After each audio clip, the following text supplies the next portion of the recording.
Аса қамқор, ерекше мейірімді, рахымды Алланың атымен бастаймын. Жақсы ғой бұл өмірде сіз біздескен.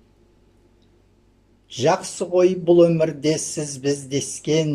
Пайда жоқ орынсыз бір іреніштен, шындығында бәрінен дұрысы сол, жадырасып көріскен жылы жүзбен. Іренішің сор болар басыңа ертең, ешкімге кек ұстама мұны білсең, ұстанатын амалдың ең жақсысы, кешіре білу менен сабыр көркем. 3 күннен көп бойыңда кек ұстама, танысыңа, жатқа да жақынға да, алар ақың болса да кешіп жібер, біле тұра күнәға жақындама.